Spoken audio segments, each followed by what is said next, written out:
సీతారామయ్య ఆస్తిని జప్తు చేయడానికి బ్యాంకు వాళ్ళు ఇంటికొస్తారు. ఇక ఇంటికి సంబంధించిన, ఆస్తికి సంబంధించిన అన్ని డాక్యుమెంట్స్‌ని వాళ్ళు చూస్తూ ఉంటారు.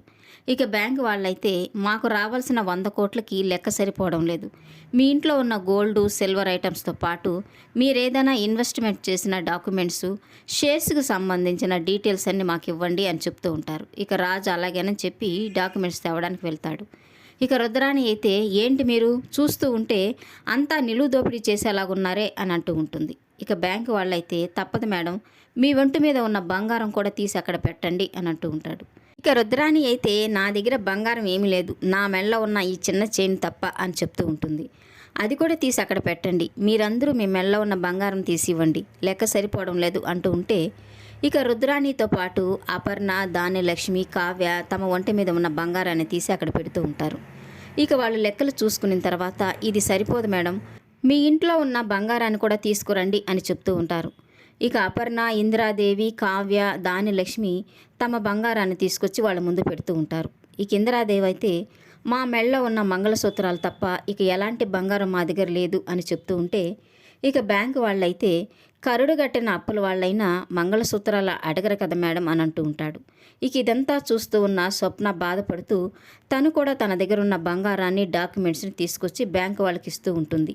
"ఈ నెక్లెస్ తీసుకోండి, దీని విలువ 10,00,000 చేస్తుంది. ఈ ప్రాపర్టీని మా తాతయ్య గారు నాకు గిఫ్ట్గా రాసిచ్చారు, దానికి సంబంధించిన ఈ డాక్యుమెంట్స్ని కూడా తీసుకోండి" అని బ్యాంకు వాళ్ళకి ఇస్తూ ఉంటుంది. ఇక ఇదంతా చూస్తున్న రాహుల్ అయితే, "ఏంటి అవన్నీ ఇచ్చేస్తున్నావు" అని తనని అరుస్తూ ఉంటాడు.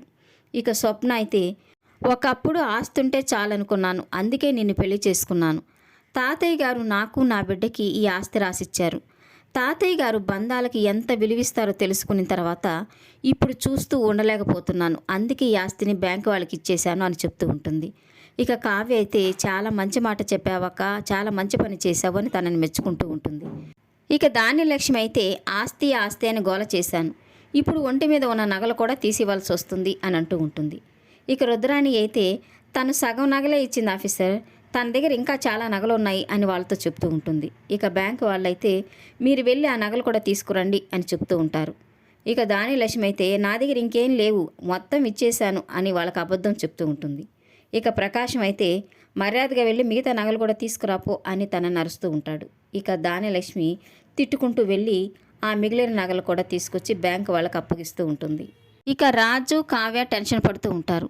100 కోట్లు అప్పు ఎగ్గొట్టిన నంద బ్రతికుండి కూడా చనిపోయినట్లుగా నటించాడని, తనని ఎలాగైనా పట్టుకోమని అప్పుకు చెప్పింటారు. ఇక అప్పు ఇంకా ఫోన్ చేయలేదు, తన గురించి ఎలాంటి ఇన్ఫర్మేషన్ ఇవ్వలేదని టెన్షన్ పడుతూ ఉంటారు. ఇక ఆ విషయాన్నే ఫోన్ చేసి అప్పును అడుగుతూ ఉంటుంది కావ్య. ఇక అప్పు అయితే, బాబా ఫ్రెండు అని చెప్పుకుంటున్న ఎస్ఐ డబ్బుల కోసం నందాని కలవడానికి వెళ్తున్నాడని నా అనుమానం, అతన్నే ఫాలో అవుతూ వెళ్తున్నాను, నందా పట్టుబడగానే నేను నీకు ఫోన్ చేస్తాను అని చెప్తూ ఉంటుంది. ఇక ముందు వెళ్తున్న ఎస్ఐని ఫాలో అవుతూ అప్పు తన వెనకనే వెళ్తూ ఉంటుంది. ఇక సీతారామయ్య అయితే ఇందిరాదేవితో, "ఆస్తి మొత్తం పోతున్నందుకు బాధపడుతున్నావా చిట్టి" అని అడుగుతూ ఉంటాడు. ఇక ఇందిరాదేవి అయితే, "లేదు బావా, ఇచ్చిన మాట కోసం సర్వస్వాన్ని వదులుకుంటున్నా నిన్ను చూస్తుంటే గర్వపడుతున్నాను, నువ్వెక్కడుంటే నేను అక్కడే ఉంటాను" అని చెప్తూ ఉంటుంది. ఇక బ్యాంకు వాళ్ళైతే, "జప్తు చేసిన ఆస్తి మొత్తాన్ని మాకు హ్యాండ్ ఓవర్ చేస్తున్నట్టుగా ఈ డాక్యుమెంట్స్ మీద సంతకం పెట్టండి" అని సీతారామయ్యకి ఇస్తూ ఉంటారు.